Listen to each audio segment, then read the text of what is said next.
building material, unit size, number of bedrooms, or the architectural design of the structures. These hearings are quasi-judicial evidentiary hearings. That means they're like a court hearing, and the committee's decisions are constrained by the standards in the ordinance and based upon the facts presented. All variance requests require a 4/5 vote of the committee to grant the variance. Appeals of the Design Adjustment Committee decisions are to the Board of Adjustment. A written notice of appeal must be filed with the city clerk within 30 days of the Design Adjustment Committee's decision. Appeals are set for hearing before the Board of Adjustment within 30 days or as soon thereafter as practicable. The parties to these cases are entitled to an impartial board. If any board member has a fixed opinion about the matter, a financial interest in the outcome, a close relationship with the affected person, or has had any ex parte communication about the matter, please disclose this information to determine if a recusal is necessary. City staff will introduce the proposed project to the Design Adjustment Committee, and the committee members may ask questions. The applicant may present additional information about the project, and the members may ask questions. If anyone wishes to provide evidence at today's hearing, witnesses must sign in on the clipboard at the back of the room and be sworn in. Because witnesses are to provide sworn testimony, please focus on the facts and the standards, not personal preference or opinion. When a witness comes forward to give testimony, please come to the podium, state your name and address for the record, and speak clearly. At this time, staff will administer the oath for all individuals who intend to provide testimony. If I could have all staff, applicants, and members of the public who wish to speak to please stand up and raise your right hand in order to be sworn in. If you are not sworn in, you will not be able to speak. All right. Do you swear that the testimony you're about to give is the truth, the whole truth, and nothing but the truth? Thank you. Okay. The first item on the agenda is approval of the minutes. We have two sets of minutes to approve, March 16th and April 20th. Can we vote on those together, or do they have to be separate? If there's nothing that needs to be changed, you can do it, jointly. If there's something that, revisions or whatever, you probably need to do them individually. Understood. Has everybody had a chance to review the minutes? Any comments? Do I have a motion? So moved. Second? Second. To Chad? All in favor say aye. Aye. Opposed? Okay. Approved. So that brings us to our first agenda item, Pigfish Lane. Does staff have a presentation?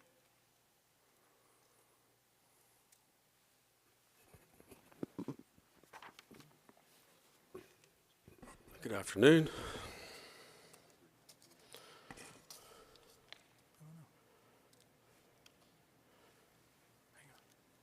All right, apparently I can't get the slides to go. There we go. Sorry about that. The first item on your agenda is 6320 Pigfish Lane. The subject property consists of approximately 1.63 acres. It contains an existing single dwelling structure. The property is currently accessed via Pigfish Lane, which is an existing 10-foot wide, 10-foot paved private right-of-way. Pigfish Lane connects out to Greenville Loop Road via Shandy Lane and Greenville Sound Road. Both of those streets are city maintained. The applicant proposes to utilize Pigfish Lane in its current condition to provide access to the proposed residential subdivision on a private access easement with a dedicated common area. Pigfish Lane, like I said, is an existing 20-foot wide private right-of-way with a 10-foot paved access. The standard cross-section for a local street includes 40-foot wide right-of-way, 16 feet of pavement width, curb and gutter, plaza, sidewalks, and non-municipal easements. The applicant also proposes to utilize a 20-foot wide private access easement and with a 10-foot wide paved drive to access the subdivision off of Pigfish Lane. The standard cross-section for a private access easement includes 34-foot wide easement and 20 feet of pavement width. So the applicant, here are the requested adjustments: reduction in the minimum right-of-way width from 40 feet for a local street, relief from the standard city cross-section for a local street, and a reduction in the minimum easement width and pavement width for a private access easement. That's all staff has. If you have any questions, I'd be happy to answer them. The applicant is present as well to answer questions.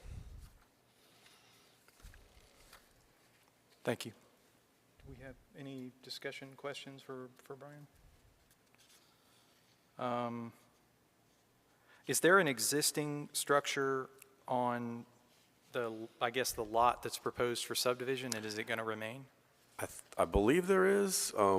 I've checked the aerials. It looks like there was a structure. Maybe the applicant provides some detail on whether that structure was removed recently, but I believe there is a structure on there. Okay. Is the applicant here? Yes. Okay, so we can just handle that when they come. Thank you. Thank you.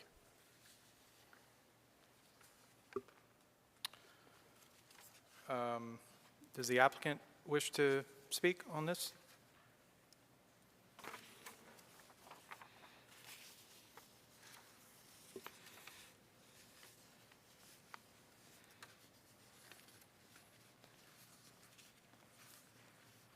I'm Burroughs Smith. I live at 131 Skies to Sale Drive, which backs up to this property.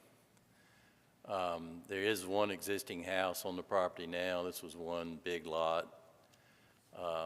Pigfish Lane, if you look at the other two existing homes on it, they are residences.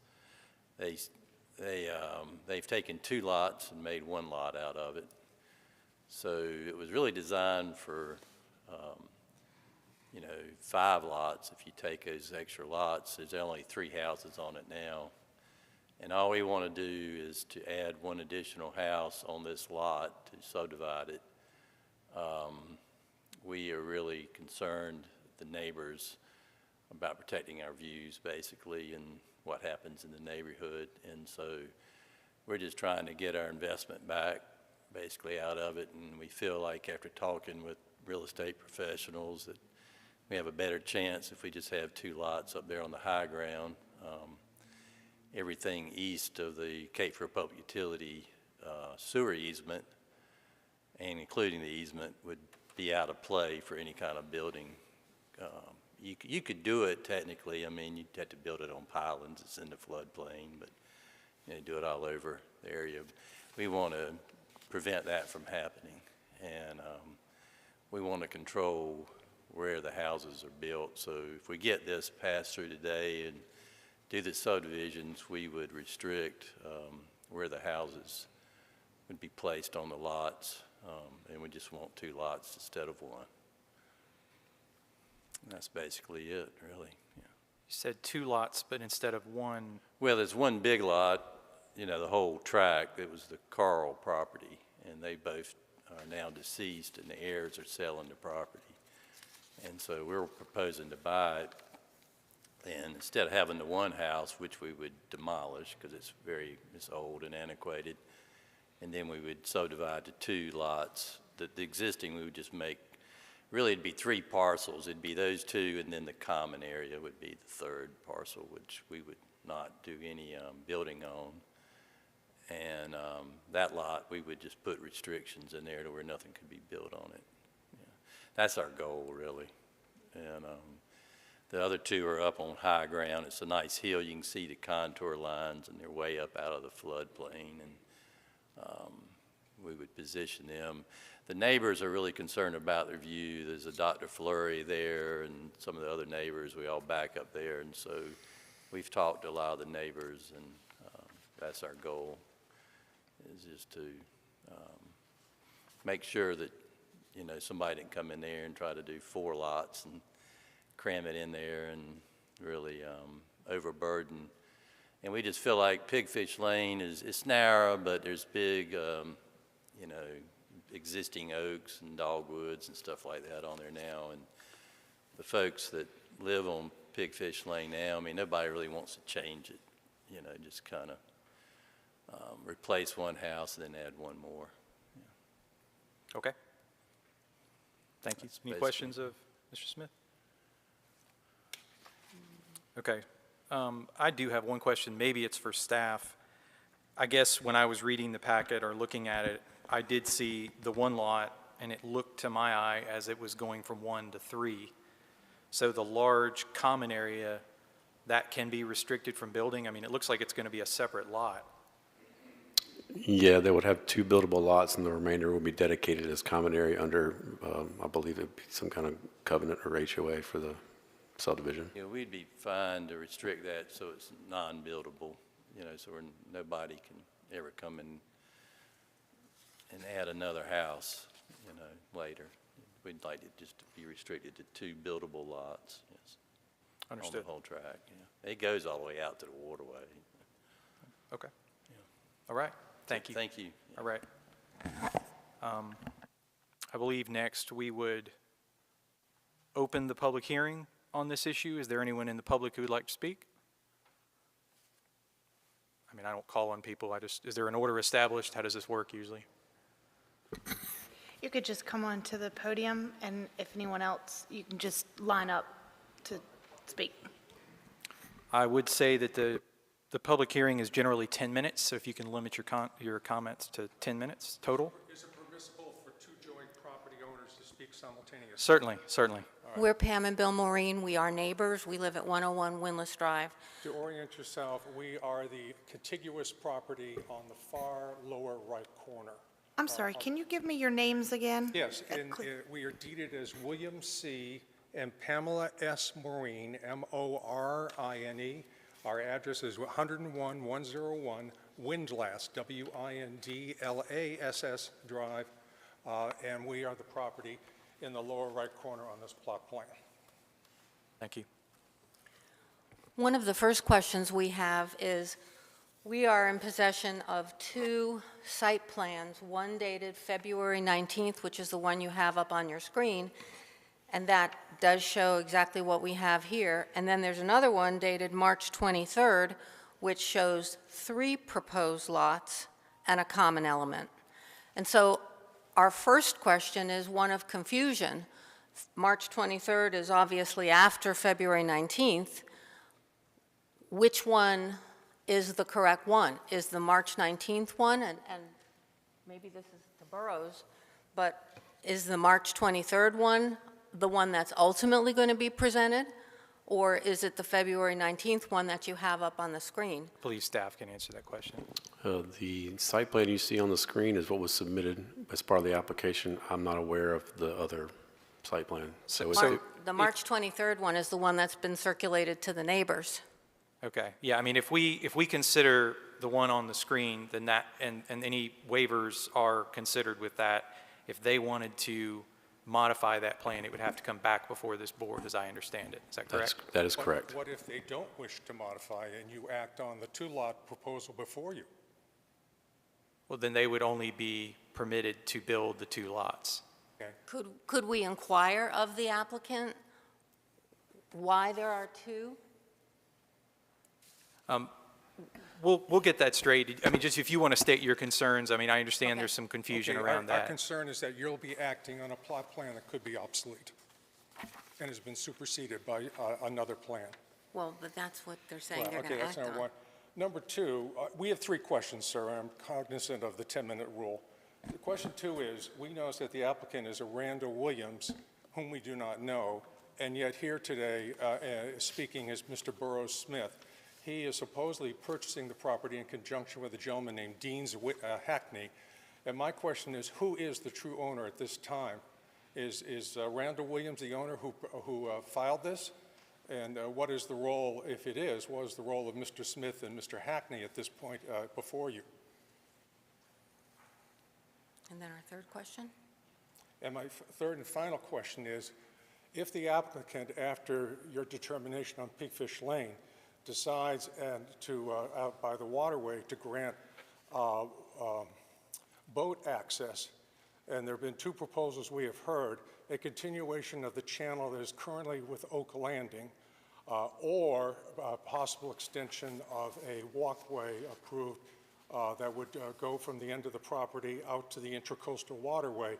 In either of those, should vehicular traffic associated with access to boats require them to come back again before this committee to seek an expansion of Pigfish Lane because of increased vehicular traffic to support access to the boats?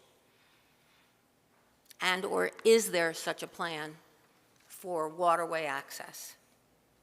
There's none here currently. We just don't know what the next step would be, And we're concerned about that. and its impact on, your determination today is based on a two-lot building plan. We already know that there's a third lot in circulation sketch, and then should there be access to boats, would that then change the parameters for reconsideration of expansion of Pigfish Lane in accordance with city ordinance? Good comments. We'll address those with the Thank applicant you. after the Thank public you. hearing. Thank you.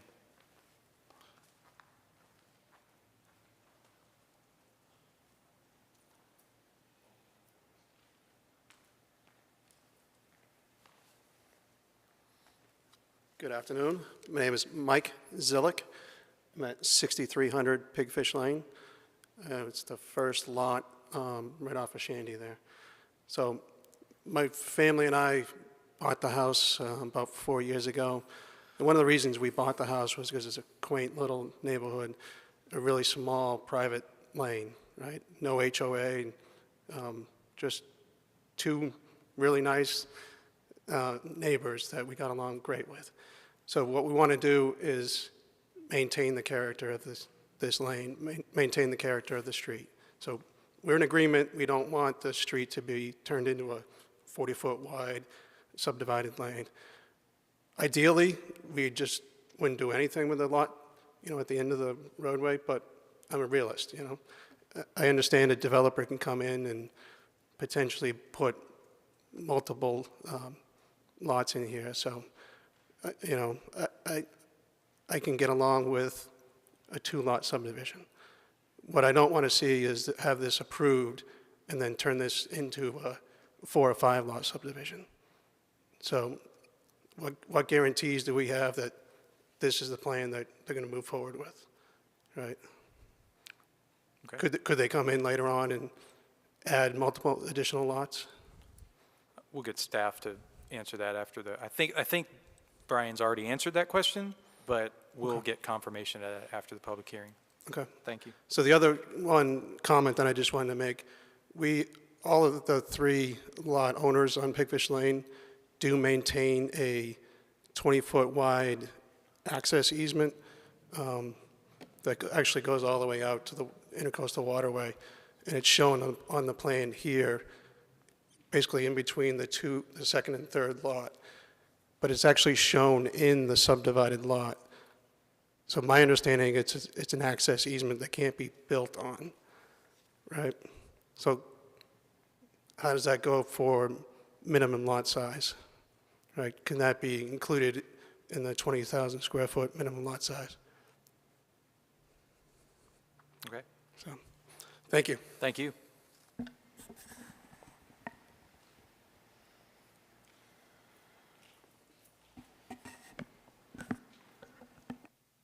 I'm Randall Williams, and I represent the Carl Estate, which is the seller of this property, the trustee.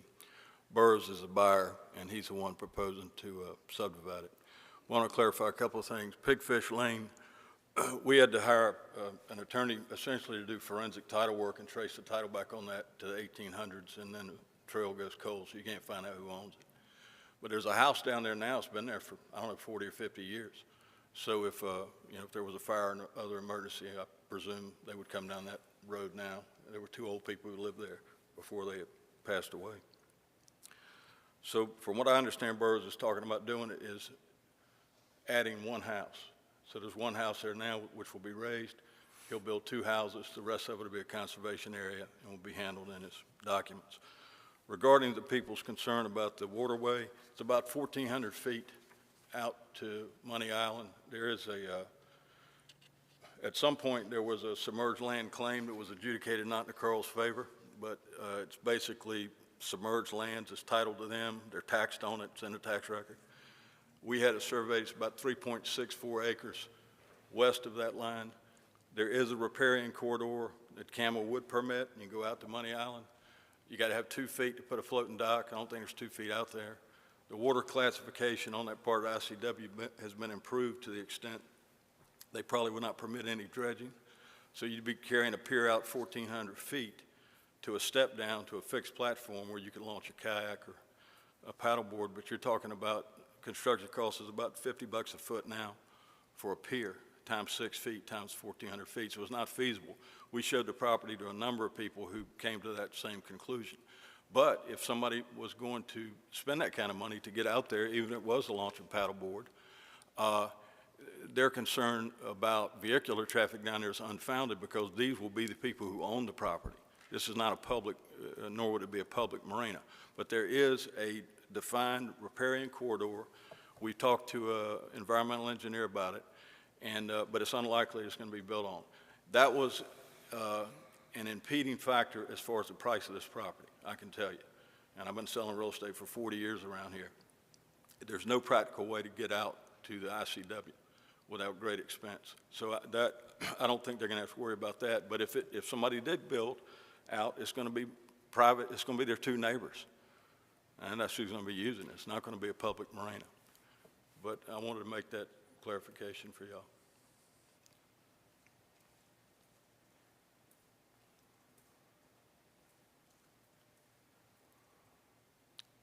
Anyone else? Okay. Seeing none, I will close the public hearing portion of the meeting. I did want to see if we can address a few of the comments. I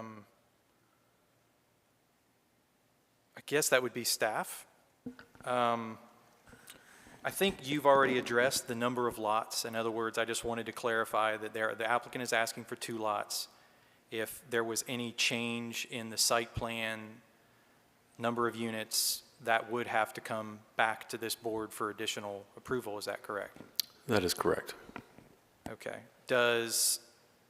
I guess I wanted to get clarification is if there is some sort of agreement to use the adjacent boating facility, how would that play into this? I mean, does that have any, would there be any boating traffic permitted to use this particular lane?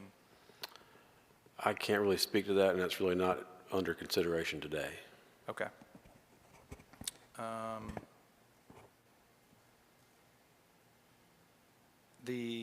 And the lot, you've confirmed that the lot sizes proposed by the proposed subdivision meet standards with the... That is correct. The proposed, it might be an existing easement they want to use, that 10-foot easement that goes adjacent to the lots west to east. It appears that that's part of the common area lot and not part of the reserve lot 1 and reserve lot 2. If it were, then the paved portion of that easement would have to be excluded from the lot size, but I don't believe that's what's occurring in this case. Okay. And would these be single-family homes permitted, or what would be permitted on these lots? Would it be more than 1 unit?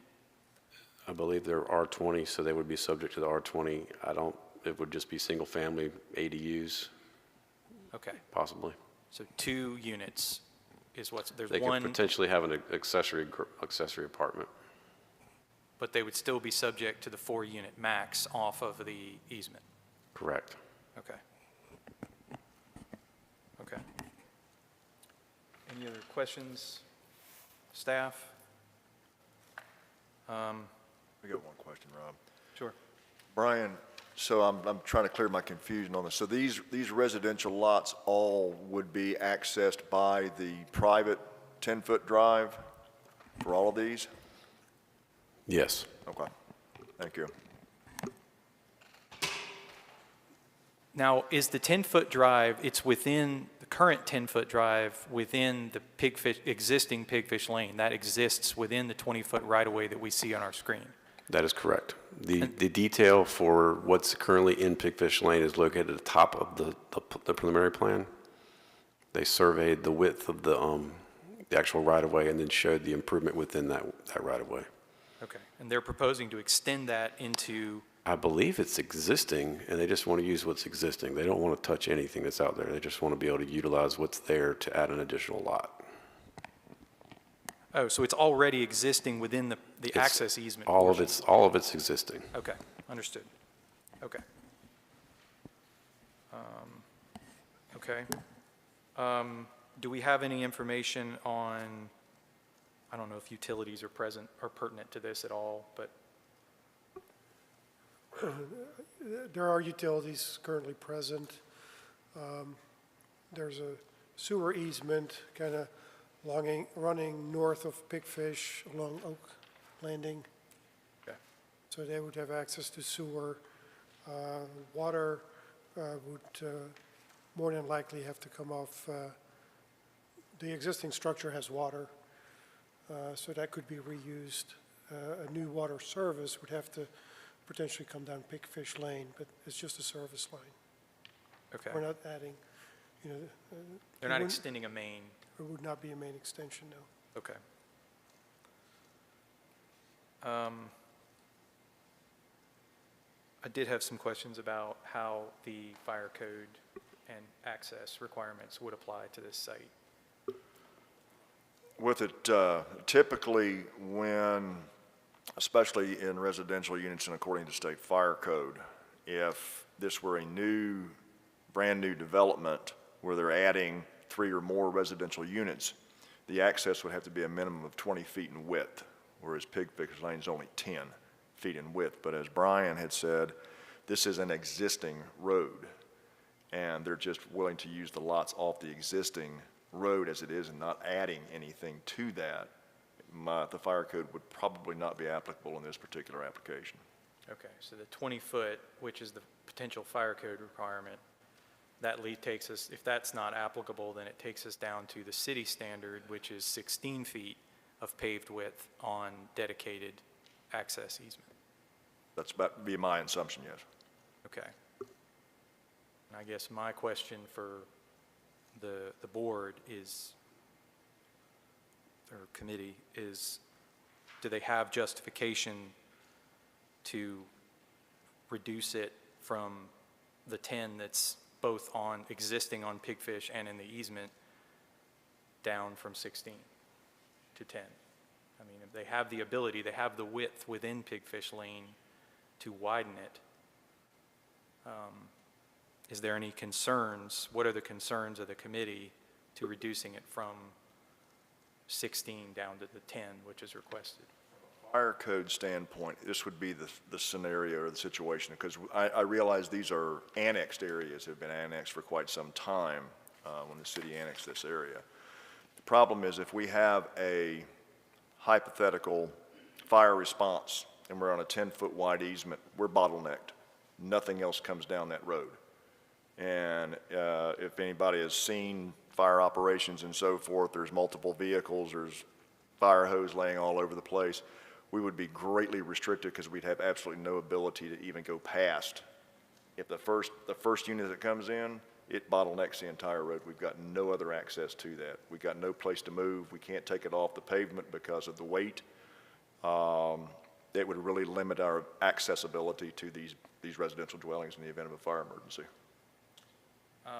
My question is, you know, with the applicant may or may not have the ability to widen the existing portion of Pigfish Lane, but would there be any benefit to, after we get beyond the 2 existing lots out of Pigfish Lane and into the access easement, would there be any benefit to widening it to standard at that point?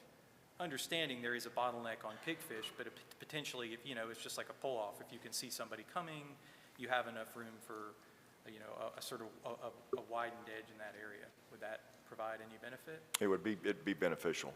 The wider the room that we get to be able to access, the better for us. You know, considering, you know, the size of our apparatus and so forth that would be responding, any width that we could gain would be certainly a benefit to us. More so than trying to restrict that width of accessibility. Okay. Any thoughts from other members of the board on that? So the concern's not the right-of-way width, it's the actual pavement width. Okay. Typically, and I guess I would add that I know that the standard detail, and maybe staff can correct me if I'm wrong, allows for a reduction from 34 feet down to 20 feet, which is, I believe, what the applicant's proposing. So I don't feel like it's the overall width that's the problem. At least for me, it feels like I have two concerns. That one of them is, is the 10-foot width on Pigfish Lane a prohibitive issue? Could it be potentially widened to 16 feet when we get onto the applicant's property? And then the third issue is, I believe that the city standard does require a turnaround. And I don't see that on these plans either. Yeah, again, this goes back to the fire code. When we have new developments come in, I don't know the length of the road from your, I guess, Shandy Lane to the access. I don't know how many feet that road is. It looks considerable on the map. But typically, if it exceeds 150 feet without a turnaround, we've got to provide a turnaround of some kind. We will not back apparatus 200 and 300 feet down the road to get out. Understood.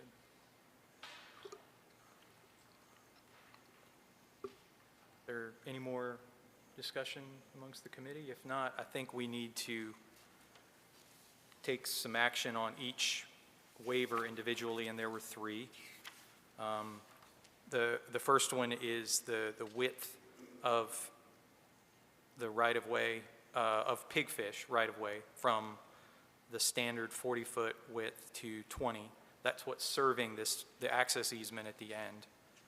The second one is the standard cross-section of Pigfish. And then third is the easement width and pavement width of the private access easement.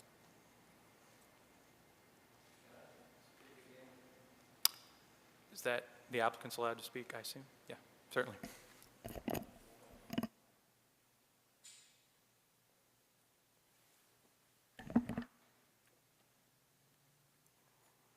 Yeah, I've never been to this committee before. But I am a developer, and that's one of the, bring that knowledge to the table, and we don't want to create a situation where you can't get a fire truck in there safely. Or if you did approve the two lots on this road, do we have to put them exactly where these are shown on this plan, or can we have some flexibility? What I'm leading to is we may be able to widen the right-of-way and change the configuration to give a T-head or something to where you could turn a fire truck around. Basically, from that sewer easement to the west, on the northern side is kind of where is in play. We don't want to do anything. There's a natural buffer already between this property and Oak Landing. There is not a natural buffer between this property and the Skies to Sell lots. And that's where we want to keep a clear view. We're trying to please a lot of neighbors. That may be the reason you saw the multiple plans. We had too many cooks in the kitchen, so to speak, and we decided just to leave it to us two couples and try to keep it simplified. But my thinking is maybe once we got to the property, it's 399 feet till you get to this property line. According to the survey, we could widen Pigfish. Maybe we do something, I've done it before, where you do you could dedicate a bigger easement and do a gravel or something that grass can grow over, but a fire truck could still drive on and safely support the weight, but grass could grow over it. We've done that where you have fire lanes behind buildings before, but they wouldn't be able to put any fences or anything in the easement. But I don't know how much flexibility y'all have in this committee, or where that happens in the whole process of things. But that's, we're open to any of those options, and certainly we'd like to. I know the Carls had ambulances getting down there, but that's a lot different than a fire event. We would really like to keep the nature of Pigfish. If you look at the top of your thing, you can see all the trees that have been located on there, and it's just a very nice setting. But once you come into this property, it actually opens into a field up at the upper limit, so we're not bothered anything to make it a little wider. But in doing that, we may need to change the configuration of that bottom lot, or make the top one, don't have to be longer to get the square footage, 20,000 square feet.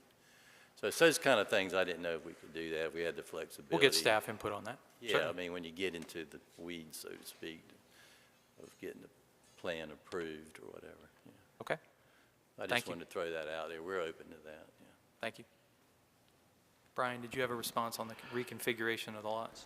Yeah, if you chose to approve these conditionally, you can put a condition that, the easement width is widened, the pavement's widened, a turnaround is provided, and then they would just provide an updated preliminary plan that complies with whatever approval they received today if they got that approval. So it could be modified based on the approval that's received, if it is received. Okay, thank you. Well, I guess we have to consider waivers. I mean, I'll start with number one, the right-of-way width for Pigfish Lane. I feel like that's a site constraint. I mean, that's not something the applicant has the ability to widen potentially, the right-of-way width. Any other thoughts or discussion on that one? I agree.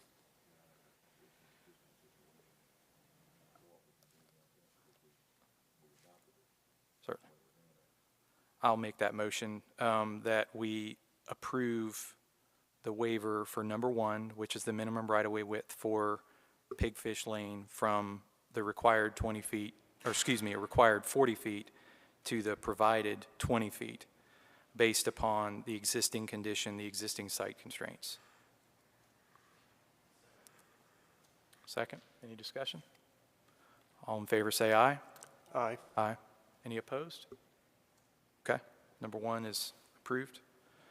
The second one, which is basically the standard cross-section for a local street, that would require, that it be 16 feet of asphalt, curb and gutter, sidewalks, non-municipal. They're asking for the 10 feet. Any discussion on that?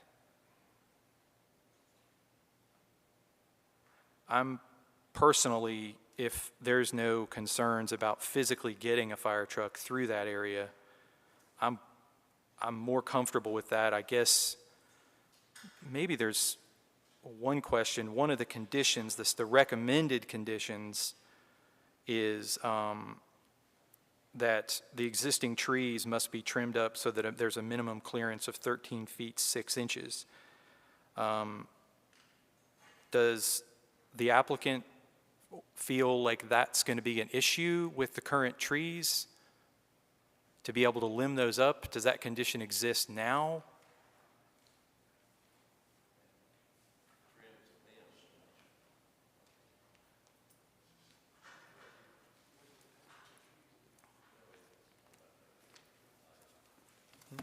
There are 4 structures on this easement now.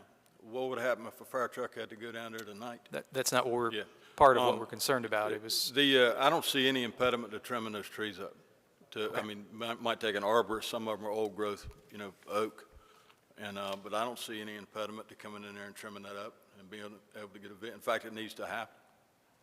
But I think that expense could be borne by boroughs. okay, Once you get up onto the property, you've got room to do whatever you require. understood. Yeah, I just didn't, obviously, I know there's, from what I've seen, there is a lot of trees there. I just didn't know if that was It going just to hasn't be. been maintained. I mean, the 2 other people have been in and out of assisted care. The other people were deceased. And you've got this fellow on the corner. As far as I can tell, nobody's maintained it. Okay, thank you. I did notice, as it pertains to potentially the first one, there were recommended conditions. Now, I know typically if it was like a subdivision, we would apply those conditions to the approval. Do we apply those recommended conditions to each approval, or how does that work exactly? You would be ultimately approving the preliminary plan, and those conditions would apply to that approval. So do we, after we get through the variances, we have another decision as to approve the preliminary plan? Yes, sir. Okay. All right. Well, we'll defer those conditions until that, if that comes to it. Any other discussion on the standard cross-section of Pigfish Lane? Any concerns with the 10 feet? Do we have a motion?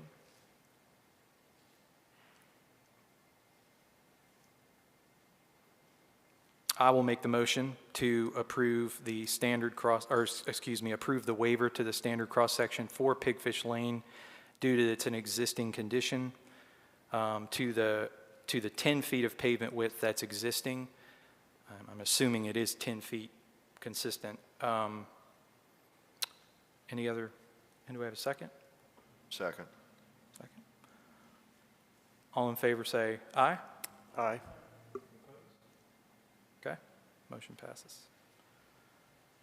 Third one, the minimum easement width and pavement width for a private access easement.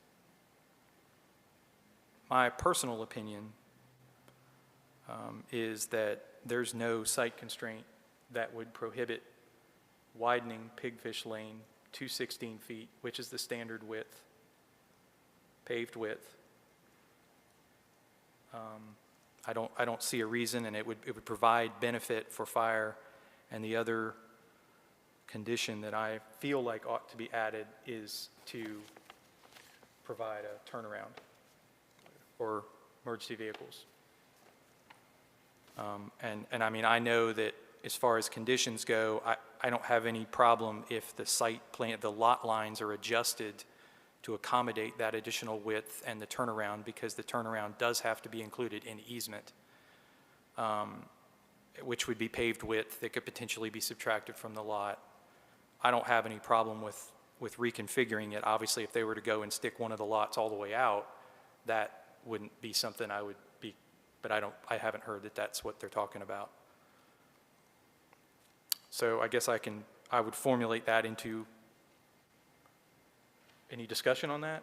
When you reference 16 feet, and the requirement's 34-foot wide easement and a 20-foot wide paved drive, where does the 16 feet? Oh, okay. So this is off of the new standard. I'm sorry. And I apologize. The private access easement standard has recently changed. I mean, like within the last week.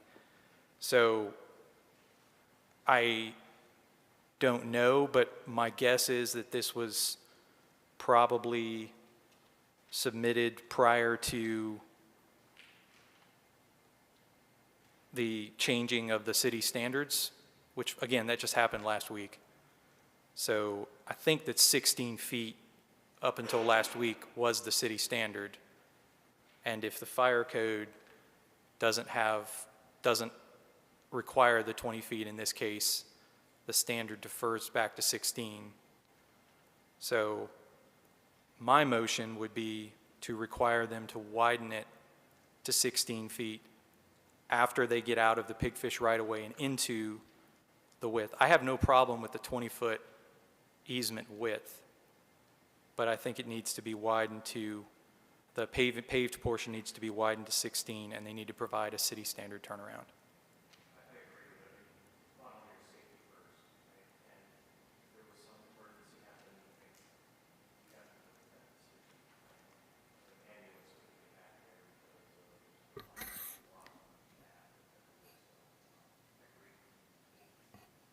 And I guess I'll sort of elaborate on that to say that, you know, we can approve the 20 feet, but if when designing this, it needs to be 22, 24, 25, if that easement needs to widen, I don't feel like that's a problem. The actual easement width, in order to bring in utility services, or if they have existing trees that they're trying to push, you know, pavement around, because I would like to encourage them, if there are any existing trees in that area, to, you know, meander the 16 foot of asphalt around any existing trees to save them. I would prefer that not be a reason to remove those trees.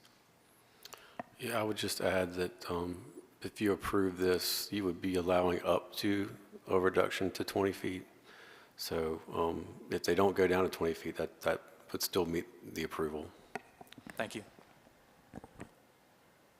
I think I started that off as a motion. So with the two conditions that they provide, it's an approval down to 20 feet of width Condition 1 is they have to provide a 16-foot wide paved portion.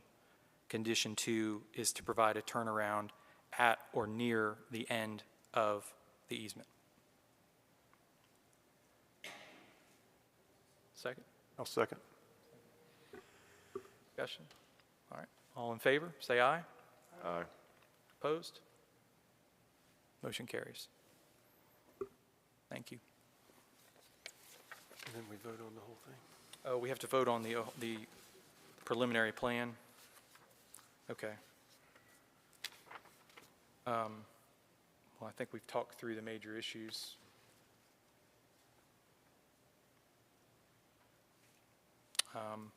Anybody have anything they'd like to?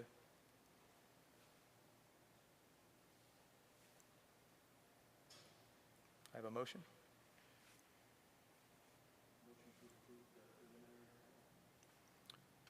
Chad, can you please make sure that your microphone is on? Motion to approve the preliminary plan. There we go. Would you like to add the recommended conditions, or is there anything else? With the, let's see, you want to add that for me? Just include the recommendations. Oh, thank you. With the inclusion of the staff recommendations we talked about today. Okay. Yeah. Thanks. I'll second that. Any other discussion? All in favor, say aye. Aye. Aye. Okay. Thank you.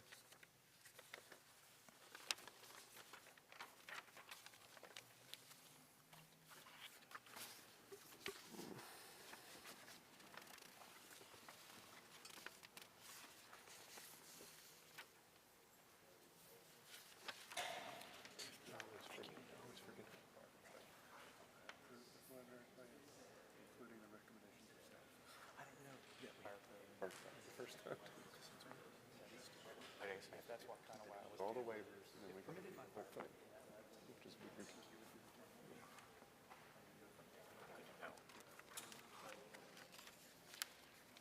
mean, I guess it got us all behind. It was weird. I thought we just approved that. But like you said, you got Approved all the variances. to wrap it back up into that.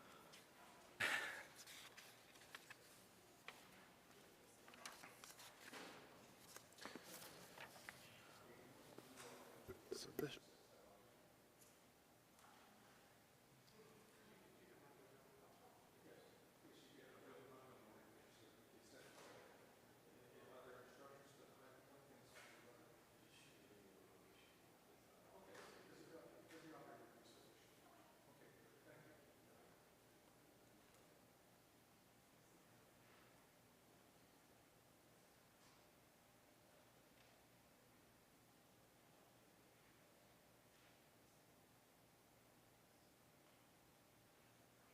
I know Elrod stepped out. We don't have to adjourn we can just wait.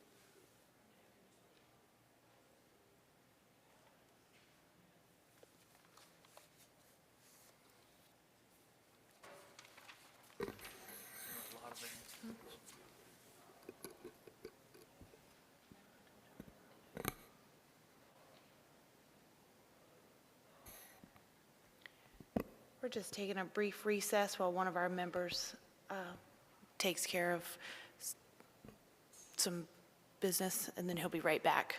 Thank you. Got to put out a fire.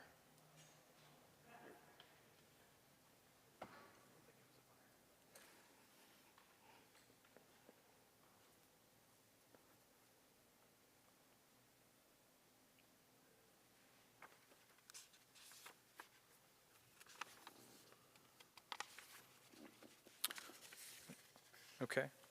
Well, that brings us to agenda item number 2. Bradley Heights. Does staff have a presentation?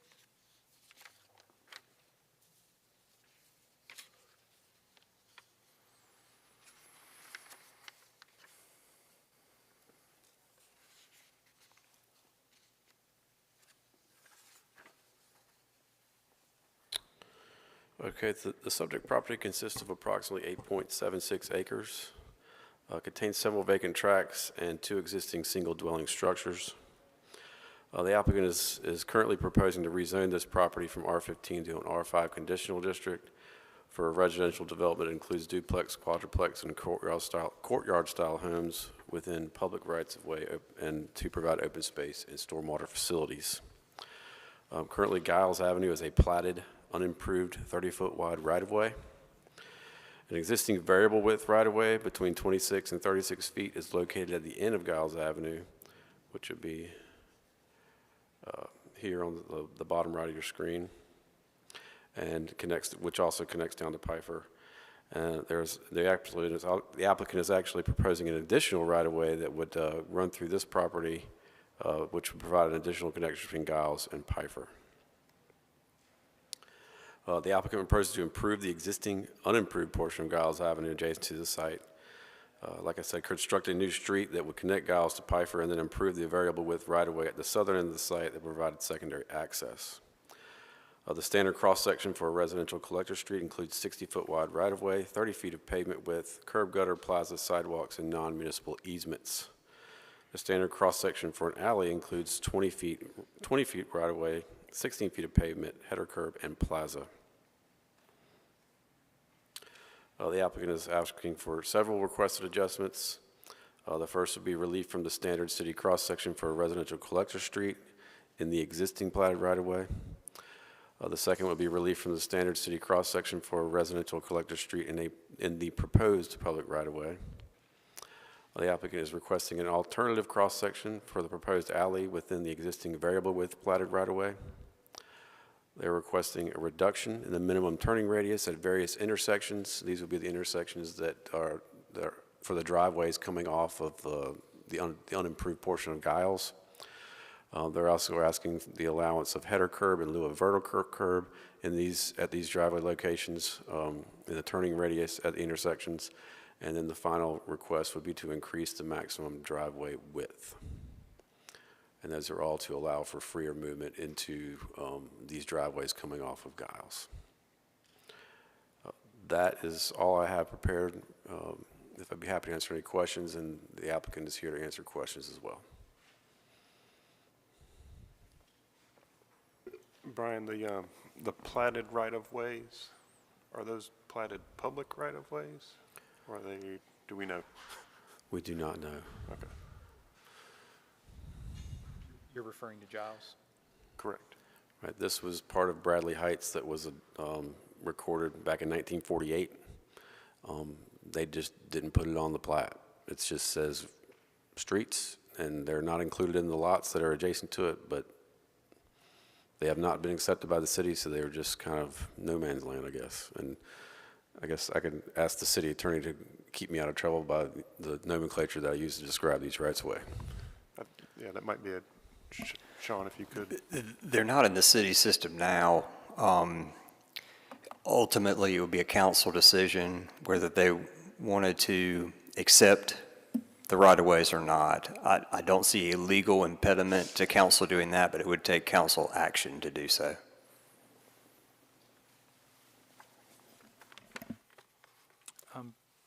Brian, I had a couple of questions related. First one is related to parking. I see parking, there's driveways potentially serving some of these units. There's parking spots that are sort of separate from the units, and then there's on-street parking sort of scattered throughout both of the proposed right-of-ways. What kind of parking requirement in the code exists that's applicable to this site? The minimum would be 2 per unit. So they would be using the driveways that are adjacent, and then the parking areas that are shown on the individual development areas on the plan. They can't count the parking spaces that are in the proposed right-of-way. That would just be on-street parking available for guests.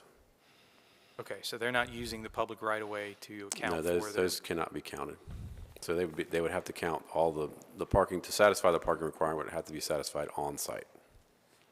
Okay, and the second one is related to the building locations as they pertain to the right-of-way. I see that some of these units are really close to Giles Avenue and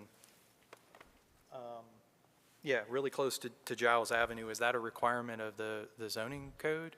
The R5 district has a pretty shallow setback. I'd have to pull my code up to see exactly what those are, but they are meeting that setback requirement. Okay. But this is the setback, and we can get that potentially from the applicant. Right, the front setback will be measured from the actual rights of way. All the other setbacks would be interior side setbacks, and be subject to the side setbacks for just like any other residential lot. Okay. Any other questions of Brian?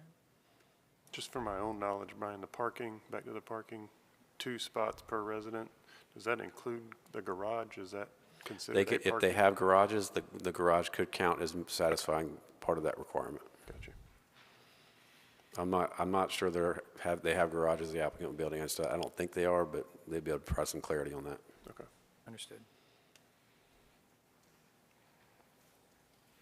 Thank you. Thank you.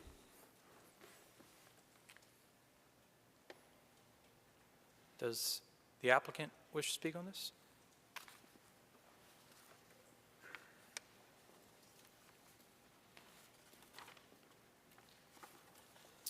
Hi, I'm Jeremy Blair with Paramount Engineering. Our address is 122 Cinema Drive, and we are consultant representing Bradley Heights LLC, who I guess ultimately is, the applicant. We're serving as applicant on this committee. And, I don't have anything specific to add to Brian's presentation. We provided a fairly specific write-up with regards to the variances being requested. So if you have any questions, I'm happy to answer any of those. My question, I see a proposed public right-of-way. Is the intention for Giles for it to be a public right-of-way?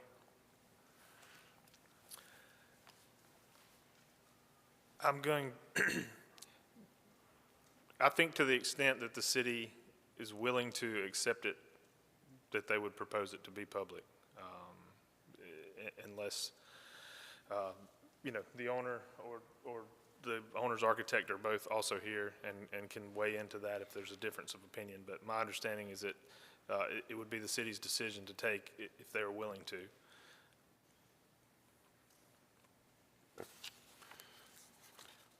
Can you elaborate on the question about parking? There's a lot of parking provided in the right-of-way. I see what looks to be driveways, maybe double driveways. Can you elaborate on how you sort of set up the parking for this site? I want to defer to Frank Smith, the architect for the project, who had a hand in a lot of the concept layout. Good afternoon, gentlemen. Frank Smith, Smith 2 Architecture, 7232 Wrightsville Avenue, Wilmington. I'm sorry, could you repeat the question?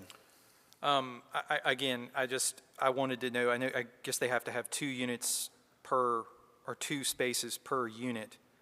How are you meeting that requirement? Are you meeting it through a combination of garage parking, driveway parking, separate drive style? I see some drive spaces or some parking spaces that are on the, I guess, the east side of the project. There's some separate spaces. Would be met on site.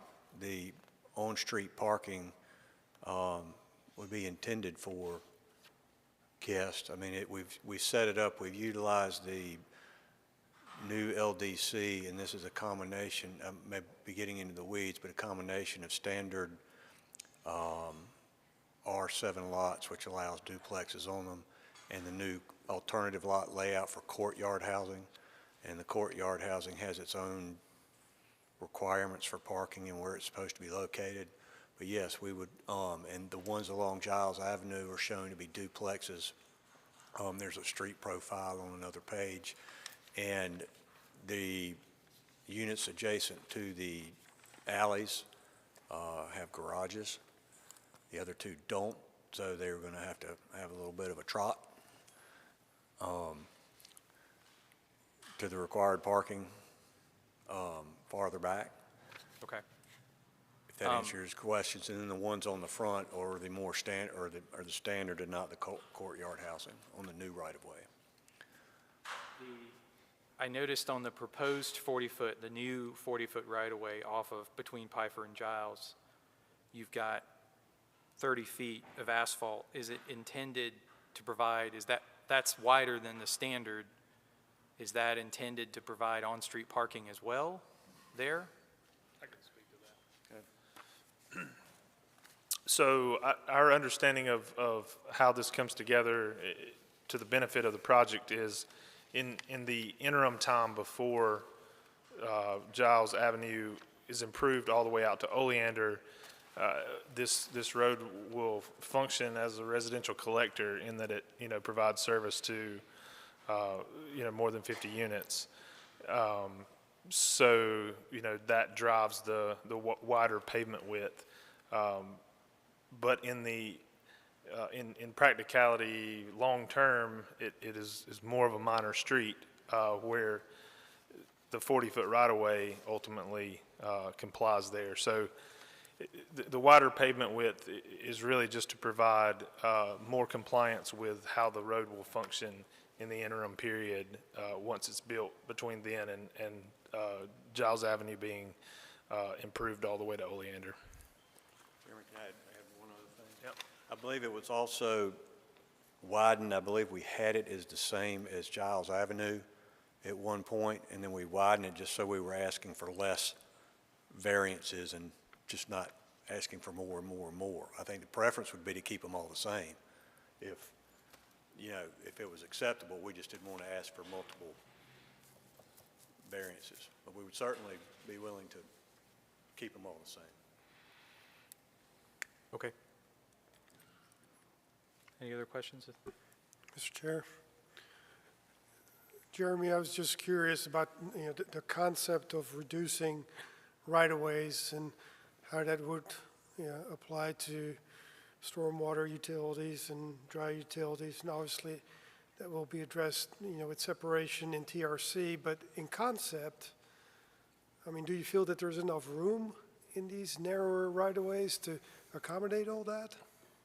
Well, I think as far as Giles goes, it's an existing platted right-of-way that has existed in its state since 1948 and has been improved in some way or fashion in a section from Oleander in a certain ways, but not improved all the way out. So, the intent of the plan here is to try to make the most reasonable use of the right-of-way that, has been established forever. I would say, Pfeiffer Avenue is similar in width, at least in sections, and supports water and sewer and storm. We're not here today to request any variances from, those design standards, accepting responsibility that, utilities and stormwater will have to be dealt with and incorporated properly through the design process. But in the case of Giles being the more narrow of these right-of-ways, 30 feet certainly supports water and sewer, and storm to that extent, as long as they're all, designed in coordination with each other.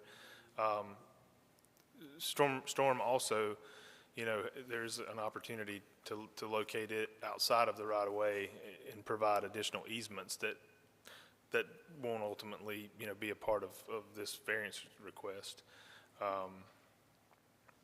And then again, with the 40-foot proposed right-of-way, there's as I said before, there's an effort to try to create a minor street section that's in compliance with the city's code, but recognizing that in an interim period, it may function more like a collector just because of how this strange configuration, with existing right-of-ways has developed. Okay. I have a question real quick before you go on. On the site plan here, we're saying Giles Avenue is existing 30-foot right-of-way. If you go to the sections, we're looking at 40 feet right-of-way. Is what we're seeing here, even though it's labeled the existing 30-foot right-of-way, are we looking at 40 feet? The sections that we have here are proposing a 40-foot new public right-of-way. The streets aren't labeled, but The Giles is running east to west on the page. The proposed 40-foot right-of-way is running north-south in that shorter section that connects Piper to Giles. So there's two separate. so we don't have a proposed section for Giles, is, I guess, we're. There should be Okay. one in there. Did I just not see it? I think page 2 of the plan shows the proposed cross-sections for all three. Thank you. Do you have a screen, Brian, that you can flip to the second page, or is that not on the presentation? While he gets that, may I add one? Give me a minute, and I'll dig it up. Thanks, Brian. Sorry, you were going to add, I'm sorry, yes, There's please. a couple of comments that I wanted to have to his very good question about the capacity of the roads and amount of traffic and lane widths. And I think it's been shown that narrow lane widths are traffic calming device. There's a lot of benefits to it. There's a traffic calming device, there's less pavement, there's less stormwater, so there's benefits to making it more of a neighborhood scale street, more pedestrian friendly, less stormwater. And it also meets, the DOT did approved and adopted a traditional neighborhood design manual back in the early 2000, like 2003, I think, somewhere around there. And they have lane widths even smaller than that. So that 30 feet, I'm not saying, it's 30 feet, correct? 30 feet The one- on 40 foot, yes. The one along Giles on the bottom right there is more than enough to take care of the amount of traffic that be coming in and out of there. I mean, it slows everybody down is a big point. I mean, it's been shown that the wider you make a travel lane, the faster somebody's going to want to drive. Okay. Yeah, I would think to your point earlier about not wanting to overbuild the proposed right-of-way too much. But if that's, like you're saying, intended to be a minor street in the future, at some point, whenever that, I've got a little confusion of the more major streets being constructed more narrow now, and the more minor street is being constructed wide. You know, it seems like they should both be proposed the same kind of scale, the same atmosphere, it's the same neighborhood. I don't disagree with you one bit about narrow streets and traffic calming and all of the benefits there. At the same time, you know, it's a blank slate right now. So I guess my ultimate question is regarding variance number 1 and Giles Avenue. You know, what's impeding attaining the 60-foot right-of-way, 30-foot pavement? You know, I understand there's the site plan in front of us, but what impacts to your site would that do if you were to come in and say, let me build the approved road? Well, right now, it was our understanding that it was a public right-of-way, that it's going to take the act of somebody to go change what that is. I think it would have a devastating effect, and then if you extend it, well, then it's going to then extend into a narrow right-of-way, so there'd be a choke point. Well, you mentioned Talking about the earlier proposed or the- yeah, the proposed. Okay, yeah. I think you might be talking about two different things. He's talking about the little proposed stem. Oh, the connector? The connector. No, Oh, no, I'm talking about, Oh, you're talking about Giles? Yeah. Okay. Yeah, I heard Giles. I mean, we Yeah. wouldn't have any problem making the larger one smaller, but it would be very challenging to make the smaller one bigger. And then where is it going to go? Into a smaller one. well, I say that because it was mentioned earlier about when Giles is improved out to Oleander. So just thinking that through, you know, if we were to go ahead and require that here, then there would be less to improve later to match it up. you know, to double the right-of-way width to what end, I don't exactly know what that would be. I mean, it's not going to give you any more capacity than you've already got. Okay. Would be my, not to argue, but that's my point of view. Sure. And I do think too that there is a section of Giles that is improved currently from Oleander, you know, to a point, you know, past a commercial development, and all that was accomplished inside of 30 feet. And the section that we're proposing, you know, pulls from elements that were, you know, previously allowed on that section of Giles, you know, seeing that it would be consistent all the way down eventually someday. I guess my other question about Giles, is the sidewalk is not within the right-of-way. Is that an accurate statement? That's right. There'd be a pedestrian easement Okay. behind the right-of-way to allow for that to be constructed and still maximize what we can do in the right-of-way. Okay. And this might be a question, if a sidewalk is adjacent to back of curb, should it be 6 feet in width, or? Standards would require it to be 6 feet wide Okay. if it's adjacent to back of curb. Would that be feasible on the site? Could you repeat it, please? The sidewalk along Giles, it looks like it's being proposed as 5.5 feet, a 5.5-foot sidewalk on back of curb. Correct. And the standard requires sidewalk on back of curb to be 6 feet in width to account for door swings and, you know, impediments, you know, along the sidewalk. Right.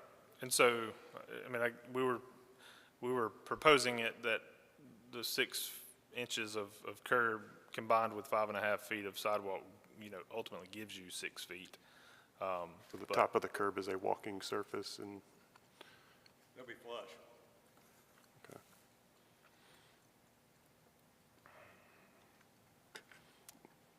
Okay. Any other questions of the applicant? Thank you. All right. With that, I will open the public hearing for this project. If there's anyone from the public to speak, is there anyone from the public who'd like to speak?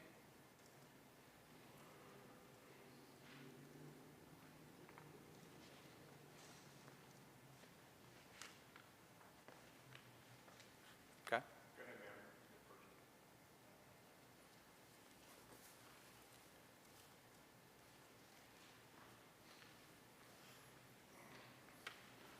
Hi, my name is Maureen Harling. I live at 326 Emerald Cove Court at the end of Pfeiffer. And I'm part of the Emerald Cove Court Ma'am, Homeowners if you could put the microphone closer to you, thank you. Better. Did you get my name? Closer. Okay, better? Better. All right. Eat it. Okay. I'm part of the Emerald Cove Court Homeowners Association, so I'm representing them here. Our concern is about Pfeiffer. It's an older road. I've lived in Emerald Cove Court for 15 years, and the street is in desperate need of repair.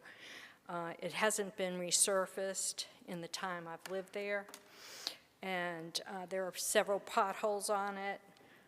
There's a lot of traffic that goes up and down that road, and I believe, are there 76 units in this proposal or more?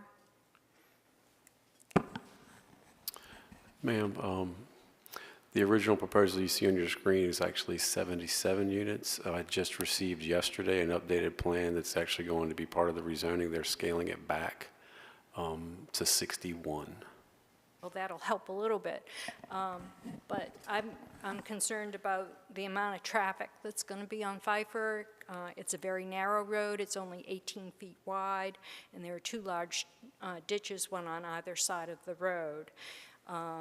It handles traffic not only from our 20-unit development, but also from the Friends School of Wilmington, and also the trailer park at the very end of the street. It's already overburdened, and I'm just concerned with 61 extra units. It's another 120 cars that would have access to that egress from the development. So has anybody looked at the street? Was that a consideration for anyone? I'm familiar with the street, I've yes. been down Yeah. Pfeiffer, yeah. Okay, thank you.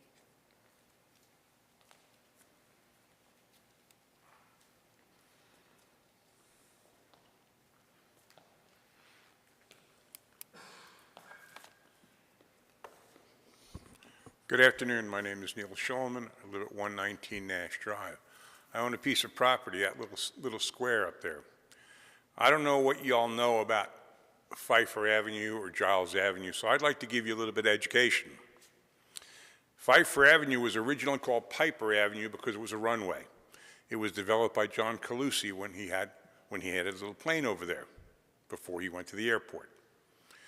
Now, when we talk about Giles Avenue, that was originally called Old Church Road. It went from Oleander Drive to Greenville Loop Road. The church burned down, then Giles Road popped across, and it went in. Well, when you go down Giles Road, you'll find houses and structures on Giles Road. You go a little further, you have a trailer park that basically took the road, took that property, put in their own infrastructure, and that's a private road. That's not a city area at all. And there's a private easement specific to that trailer park that is actually specific to the owner that was there. Then we go down Giles Road some more, and we hit a trailer park where another person built a trailer park, took the road, and that's again a private area. So the reality of Giles Road going back to Oleander Drive, I don't believe that's going to happen in my lifetime. I doubt if it'll be in yours. Because you have a going business that they make money, and you have people with houses on it. They're not about to give up theirs. You've got a tremendous amount of density that they want to bring in here. And they don't want the roads as wide with turning radiuses they need. That's the first problem I see. The second problem, if you look at their emergency exit, to the left of that there are two pieces of property. That was developed in 1997 by Mr. Billy Baker and Kay Baker. They put a right-of-way in there, a dedicated right-of-way to the back piece of the property. Now, if you look at the pictures that we can show you, you will see the road that they put in. It was staked by the surveyor in 1997. That area is about approximately 24 feet. There is a drainage ditch approximately 3 feet past that is owned by the city. So the right-of-way that they talk about, the unnamed right-of-way, we don't know if it even exists more than about 4 feet before it hits houses again from the mobile home park. And Brian can bring that picture up. Would you please bring that up to them?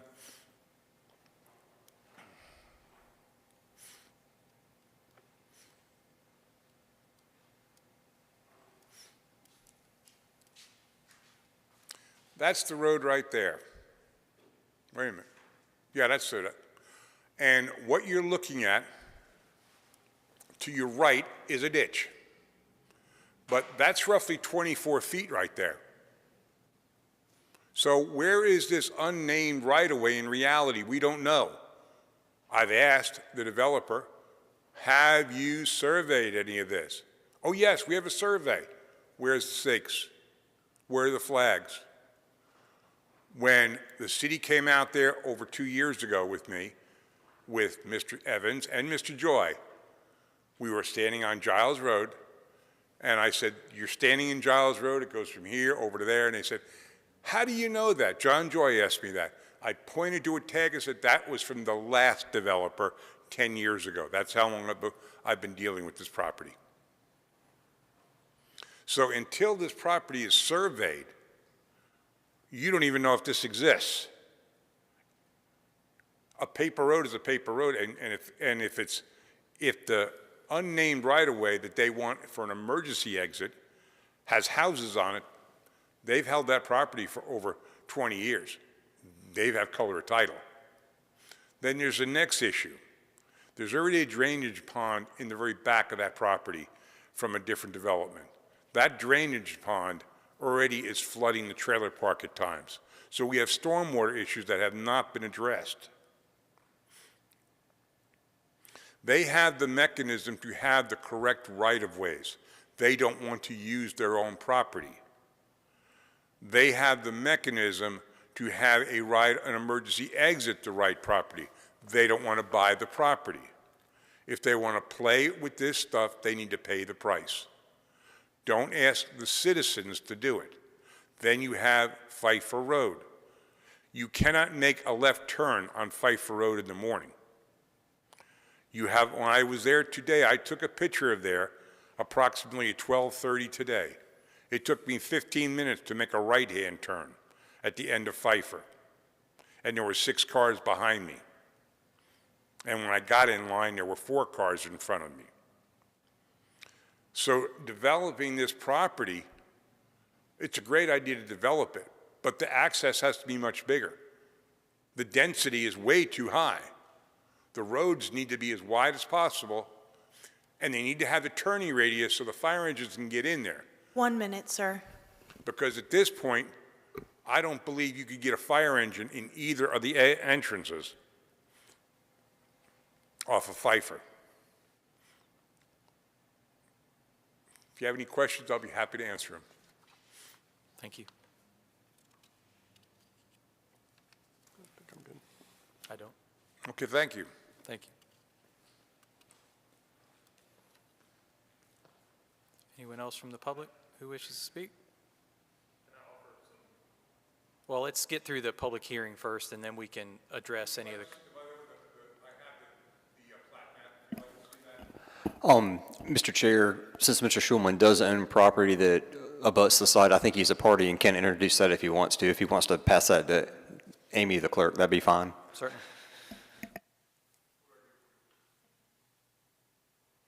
Is that distributed to us, or how does that work? Yeah, she'll bring it up and pass it down, and y'all take a look at it. Thank you. And Mr. Schulman, did you have any additional comment about those exhibits that you wanted to tell the committee about? Well, I have the thing I'd like to tell them. If you could just come up to the microphone.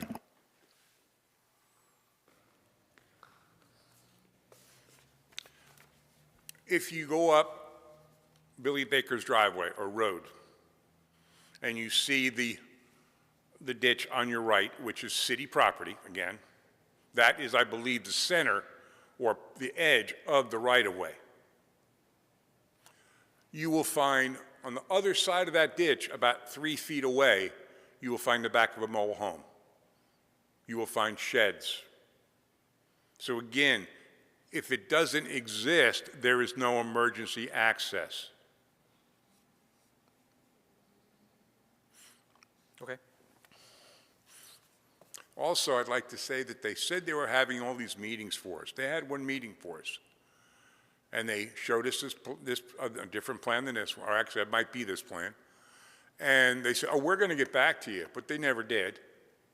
They never had a second meeting because the neighbors are all upset, as well as I am. I've been around enough property like this that you're not going to have 139 people. It was what they told me they were going to have. They're going to have 200 people in there. There's not going to be enough parking because when you look at your parking, what happens on Saturday night when 40% of them have friends over? Where do they park? In the right-of-way? On the grass? In the street? Then the only people that are happy with this property, this whole project, is the guy with the towing contract and the owner. So please think about these things before you make a decision. And I'll give this lady here. Thank you.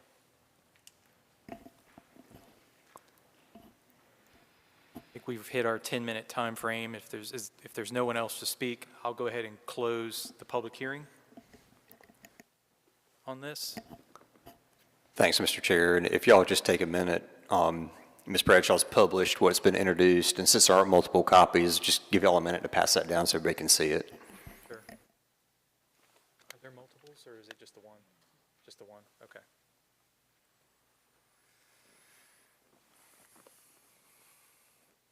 I do have a question for staff. When we're looking at the variances, it has a proposed, you know, we have the required plaza space, and then the proposed doesn't have one.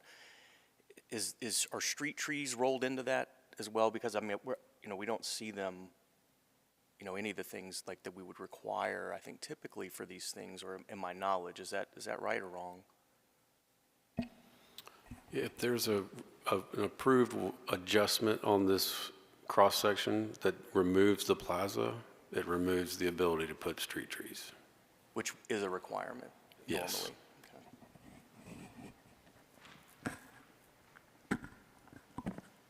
All right, well, we need to break this into, now, I guess just for procedure, so I'm understanding, I obviously know we need to discuss the 6 variances, but is this another situation where we approve the preliminary plan as well, and we would apply, if we so chose, the recommended conditions to the preliminary plan?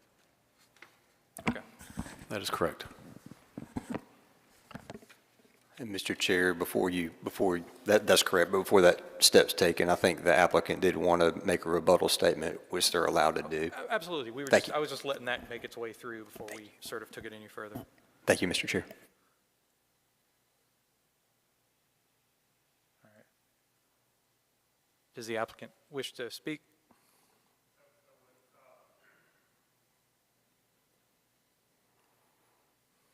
So I just wanted to speak to, I'm not at all going to speak to the legal establishment or ownership of that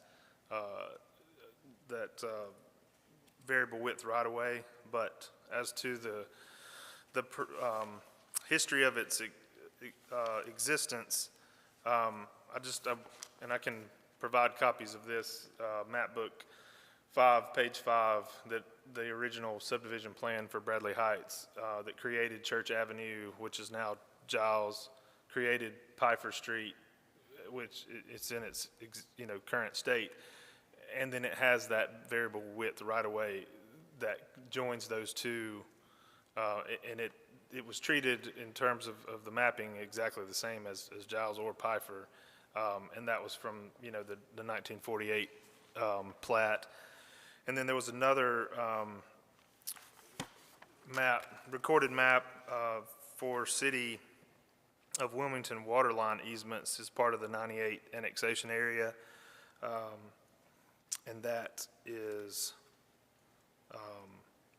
also a recorded plat from, it looks like 2004, that refers to the same old recorded right-of-way and gives geometry that is in keeping with what the original map said. And then more recently, there was a plat that divided the 2 lots that are just west of that, or just north of that.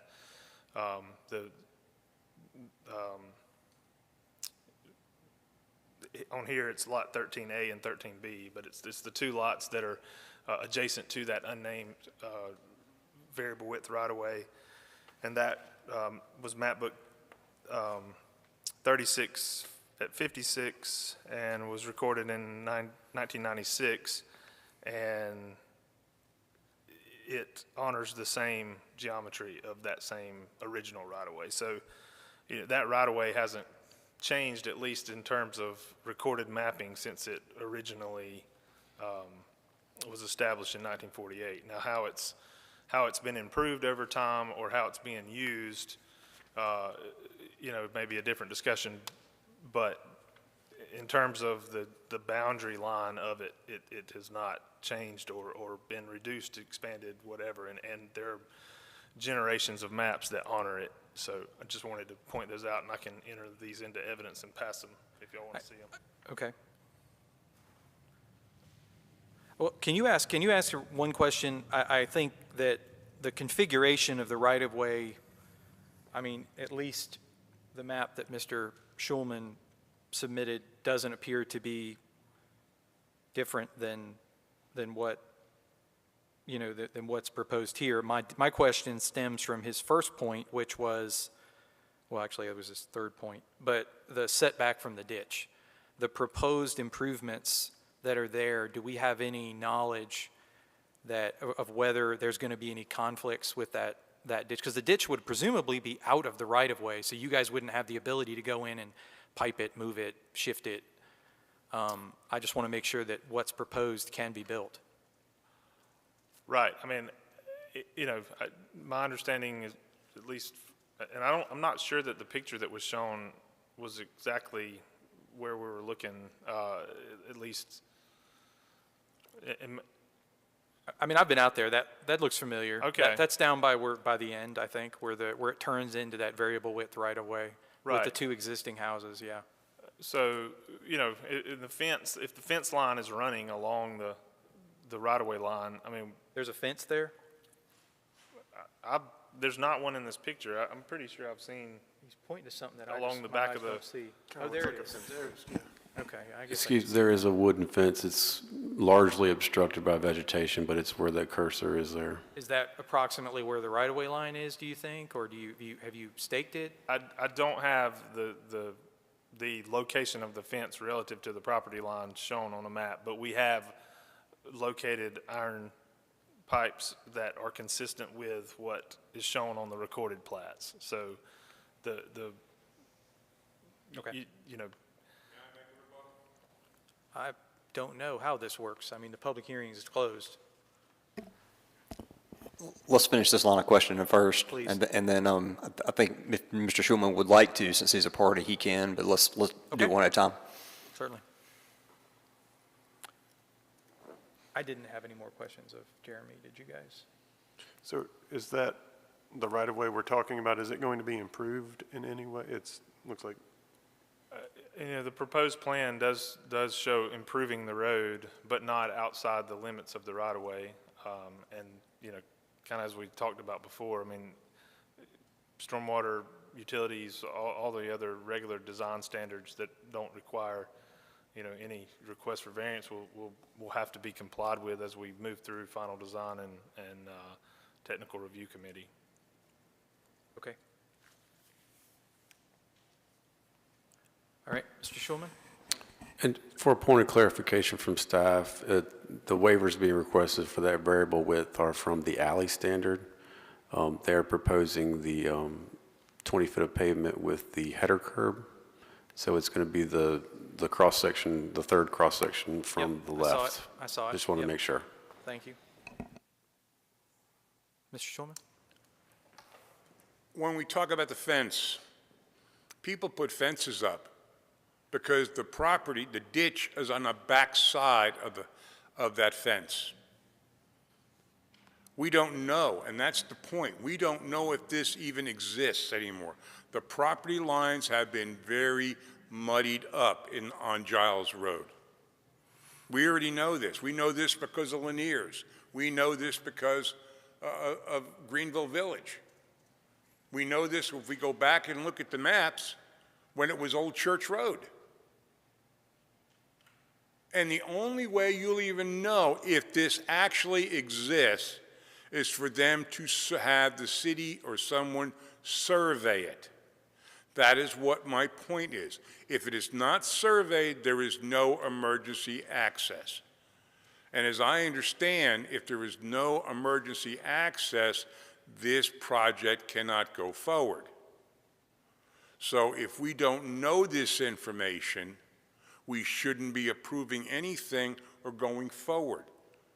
We need to know the facts. Not, well, the maps show this, because I can show you more than one piece of property where the property lines are nowhere near the fences. And it's the same thing with this. It would be a great proposal to do, a great project.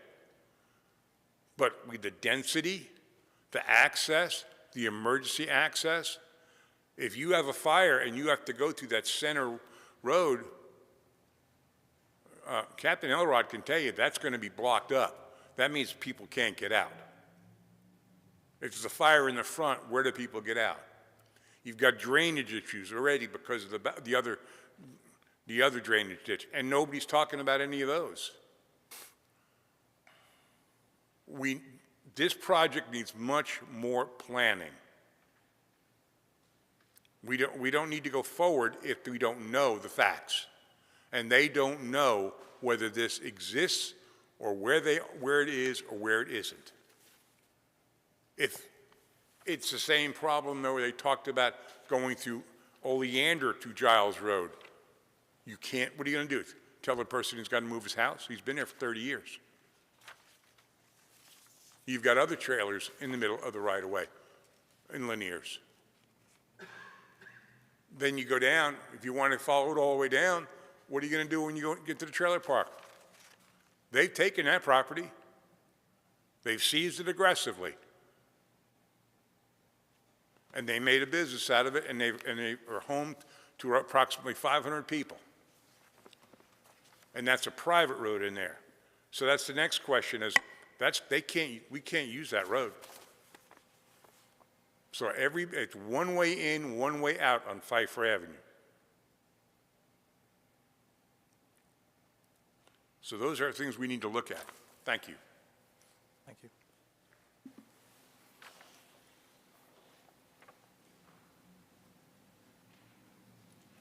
Thoughts of the committee? I think we need to talk this one through. I'm not sure there's any real kind of low-hanging fruit to get out of the way on this one. I think it's kind of a package deal. I think the one point I would like to make in response to the public hearing comments is we're not approving the project. We're not providing a final approval for this project. Where that will come through the technical review. It's going to still have to go through the technical review committee process. They will evaluate drainage. There's been no drainage variances presented to us, so we're not considering any drainage variances. We assume that those will get worked out through the technical review process. There's a rezoning, I believe, happening as well, correct? And any issue. That is correct. Yeah. So there will be additional opportunity to sort of speak with respect to density and other issues like that. I don't feel like that's the sort of that's not our responsibility to review. I think we're looking at the technical variances that are put in front of us. Can it be accessed safely? Are the variances warranted? And then we'll let council do their job with the rezoning and the TRC do their job with the technical review. That's my opinion. So, Mr. Chair, just a question then. So, or maybe it's a question for the attorney. So, land ownership and whether the property has been surveyed and properly, land, records have been reviewed, that is not part of this committee, right? To weigh in on. No, not the land ownership. I mean, it's what's on the ground, and I can't really speak to a survey or not. I mean, it's not, as it stands right now, it's not the city's property as surveyed, so there isn't one that can be presented on the city's behalf. And I can't speak for the applicant or others that are out there in the area what a survey may show. But if there was a survey that showed impediments or something like that, it could be presented, maybe something that you could consider. But I don't know if I answered your question well, but there isn't a survey in front of the board today for you to take a look at. we're not denying anyone a right. If one of those adjacent owners feels like that this right-of-way is not being depicted correctly, I mean, they have civil.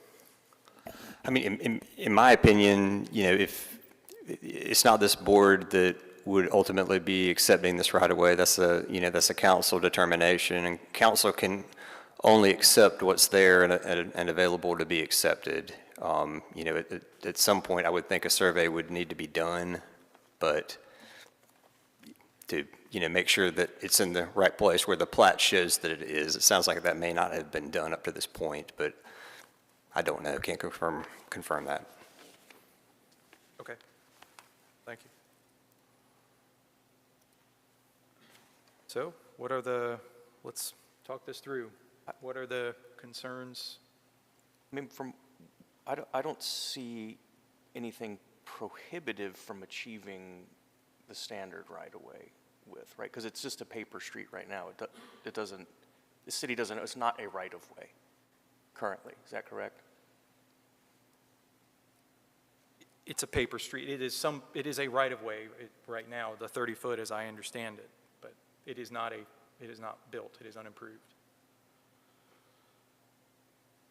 I kind of share your concerns in that I feel like the road, and really this could apply to both the proposed right-of-way, the variable width, as well as Giles, is they're trying to do too much in not enough area. You know, if they want on-street parking, I think they need to widen the right-of-way to provide on-street parking. I mean, there's no utility corridor, there's no street trees, the sidewalk's often an easement. My personal opinion is I don't feel like I'm prepared to approve the non-standard section for Giles, and I don't feel like there's a site constraint that exists that would prohibit them from dedicating additional right-of-way. Agreed. I mean, there are a lot of units here that are proposed, and everything is coming and going through Pfeiffer. Which is very narrow. So, I mean,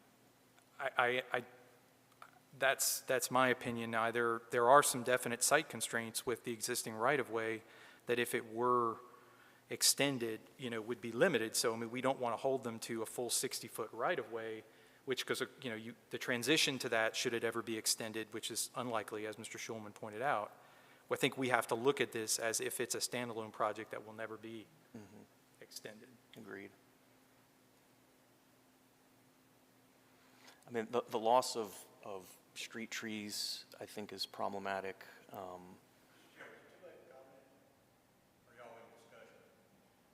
We're discussing now. I think if we have some additional questions, we can bring them up. Chad, please make sure your microphone's on as you're talking into the mic. It's on. Do I need to be Thanks. like up in it? Okay. Yeah, sorry, you have to get really close, sorry. Yeah, I mean, the loss of street trees, I think, is problematic. I think I heard that even though the sidewalks would be on private property, they would have a public easement. Is that right? Okay. I mean, that's helpful. I just don't see why it can't be achieved. I think that's where I land on it. Yeah, I'm kind of in the same boat. I don't know. Anybody else have any thoughts? I mean, you know, I know, Carl, the utilities are also a concern. It's like, where do meters go? I mean, it's just tight.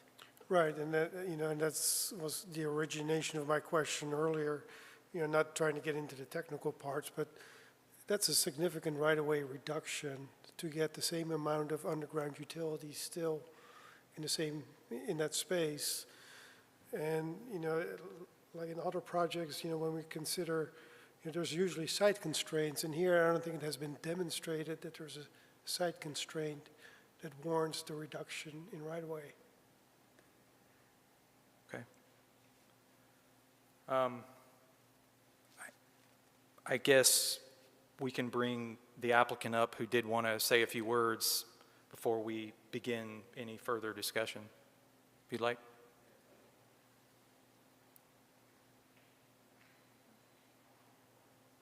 I understand your concerns, and they're certainly valid concerns, but what we're really trying to do is create more of a pedestrian urban, neighborhood and not your typical suburban neighborhood. We're trying to bring the houses up onto the street and make it more about people and less about cars. We've got a utility easement behind the lots that are fronting Giles to take care of the services. The street trees can be accommodated within the yard of the house. If you look at the street section, I mean, I'm as big a tree hugger as anybody. We want a streetscape. We want a pedestrian streetscape. And the on-street parking protects the pedestrians on the sidewalk from the cars going down a 60-foot, a 40 feet of pavement, because you put 40 feet of pavement, or, even if you put 30 feet of pavement, they're going to drive twice as fast as they are down a narrow street. All this is about people and making a neighborhood and not making a thoroughfare. It's going to be a thoroughfare going into nowhere. And I respectfully request that you really consider this and the practicalities of what you're going to end up with and to what end you're getting.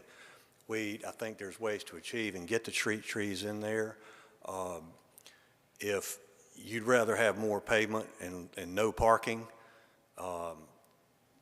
that's certainly doable, but I just don't know the practicalities of what that achieves you. But I think the benefits of the way that we've got it laid out outweigh going with all due respect, going with convention, which is bigger, is better, is faster, is, I'll leave it at that. Thank you. Thank you. No, I think we're gonna discuss amongst ourselves. Thank you. No, I think we're good. Thank you. I personally, I don't have a problem with the 20-foot of pavement that's proposed on Giles. That's not the issue. I'm not saying that we need to widen that to 30 feet. I'm saying provide the 20 feet. If you want to provide on-street parking, I can support that, with this type of use, but they need to provide additional right-of-way. They need to give us a more standard plaza width. They need to give us street trees.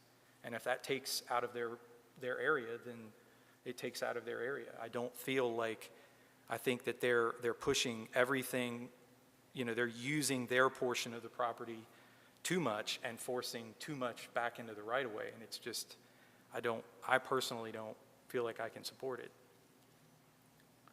So that's my opinion, and it would apply to both Giles and the proposed 40-foot. My sort of thoughts on the variable width right-of-way at the end is, my read of that is that they want to increase the paved width of the alley standard from the 16 feet with the curb and gutter to 20 feet. And I don't have a problem with increasing it to 20 feet. I have a potential problem if that creates other issues like conflicts with drainage or something like that.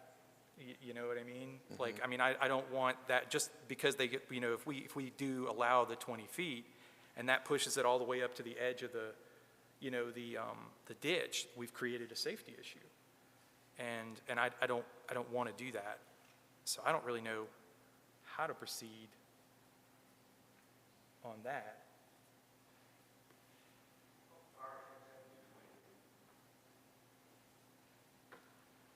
Chris, do you have any thoughts from a fire? How would this be serviced?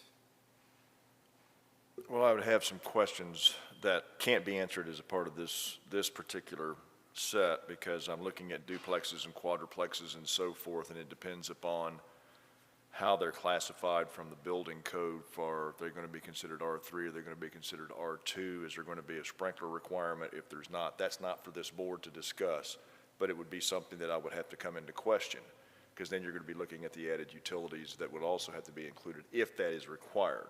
Okay. I did see their sweeping turns that we're seeing on this diagram here, that it appears that we've got adequate turn radiuses. I don't know how detailed this is, but it just seems like we don't have a lot of, we've still got the one-way in, one-way out of this place. And it just concerns me width-wise, you know, what kind of potential bottlenecks would we have because we're cramming so much into one small area. It's just it's just compressed to me. And so I would have accessibility issues. Plus, I'm familiar with the area and the traffic. But again, that's not for us to decide, but it is quite a bit of volume for a one-road access.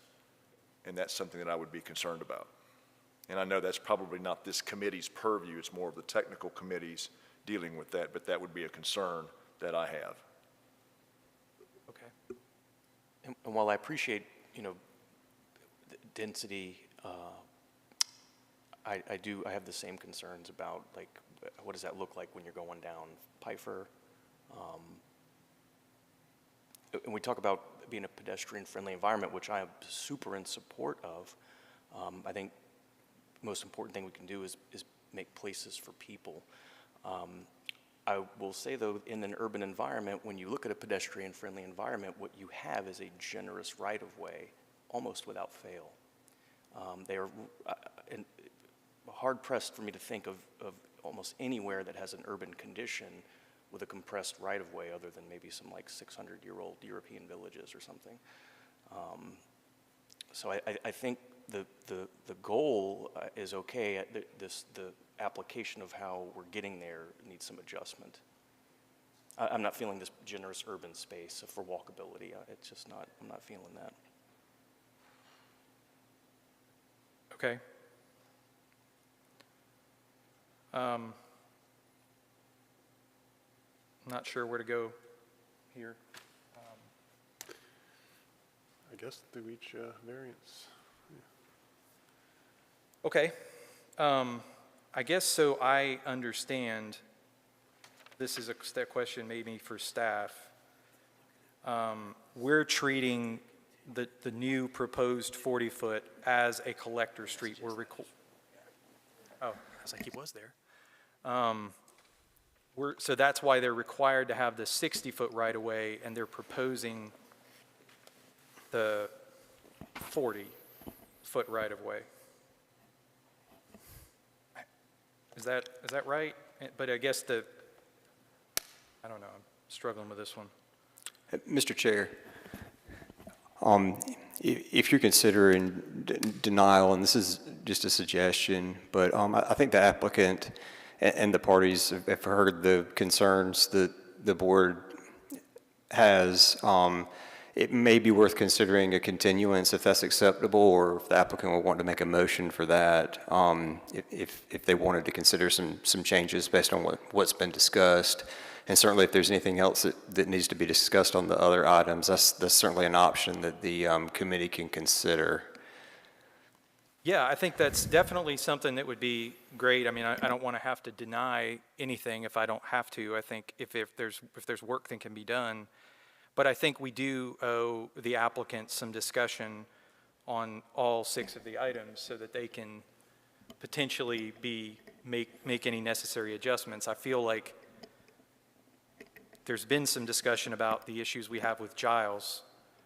I'm trying to move into the proposed right-of-way. I don't even know if I need the 30 feet on the proposed 40-foot right-of-way. I'm not sure I see that. Again, it's the lack of street trees, plaza area that just doesn't exist here. I mean, you even have plaza area in the downtown area. That's where the furnishing zone and the street trees and the benches and all that stuff goes. So the fact that it doesn't exist here, I just don't see the site constraint that warrants it. Again, I wouldn't even be opposed to reducing the pavement width on the connector piece to less than the 30, although you could argue that that entrance island is more restrictive of fire equipment than the pavement width itself. You know, I think with them having the frontage that they do, they've, you know, hopefully they can I don't know. I don't really have a problem with the variable width right-of-way other than what I've mentioned about the conflicts with the swale. Mr. Chair, I mean, it seems like the requested adjustments, at least 1 through 4, they're all kind of interrelated. For sure. With the comments that the committee has provided, and, you know, and 5 and 6 seem to be very, you know, minor. So to me, it would kind of make sense that if the applicant wants to maybe take the comments that they have heard and go back and revisit the plan, I mean, maybe that's, as opposed to the committee going one by one through these and either Yeah. approving or denying, because they're all kind of interrelated. Okay. That's just my thought on it. Now, I did have one potentially more question for the applicant. I mean, I think we kind of all know where we land on this, but there was one part of the request that we haven't talked about, and I'm unsure of, and that's the curbing on Giles. What was the reasoning for, obviously for the vertical curb on the east side, but what was the reason for the slope or valley curb on the opposite side?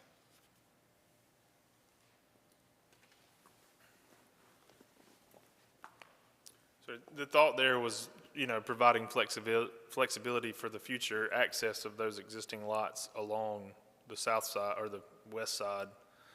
If they, you know, some of the lots had already been subdivided in the area, so if some people came along and wanted to subdivide, now that there was, you know, street access, Okay. it provides them more access, you know, Understand. a better accessible situation. Thank you.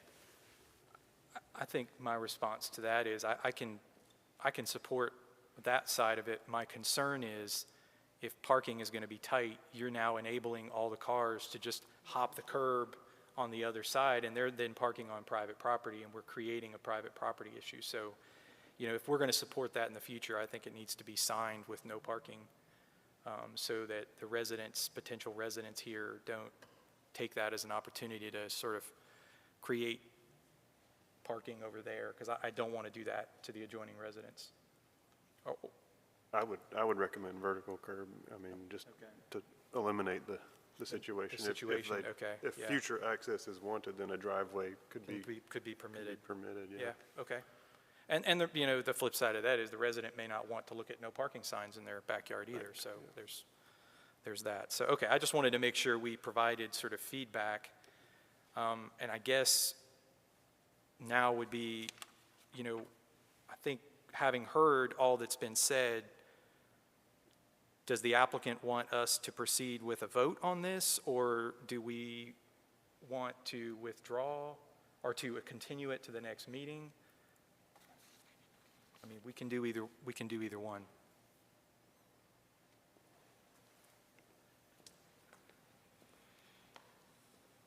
I think we'd like to continue it, and then, you know, especially in light of, you know, the information provided here today, the feedback today, and then the change in the plan for the rezoning, we can consider those all together.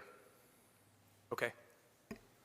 Would 30 days be sufficient, or would you like to look at a June or July date?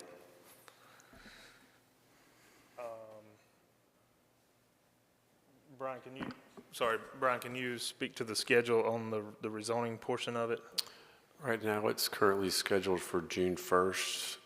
If there are issues with the technical side here based on waivers and whatnot, I don't think we can take that to Planning Commission without settling these issues that we've talked about today.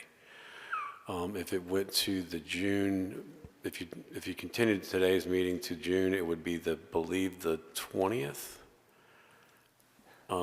That would allow you to go to the July Planning Commission meeting, which I believe is the 6th of July. 15th? Are you talking about the next meeting for us? Right, we're talking scheduling for there's an accompanying rezoning going with this. So right now, you had your committee meeting today. It was scheduled for Planning Commission on June 1st. If this is continued to the June Design Adjustment Committee, then it would need, the accompanying rezoning would have to follow that, because we want to make sure we're putting the plan in front of those decision makers that actually can be built. And that would be the July 6th Planning Commission meeting. I'm sorry, it's June 15th would be your next meeting. Sorry, I apologize. And I think a couple of the board members had said we'd like to see what that 61-unit plan looks like. So I think that seems like an idea.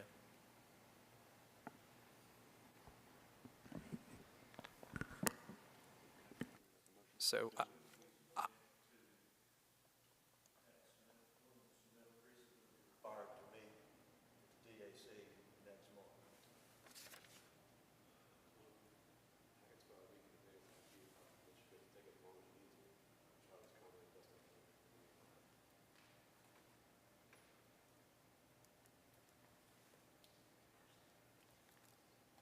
I'm going to make a motion that we continue this to the June meeting based upon the concerns of the, that we've discussed regarding right-of-way width, the first few variances and access.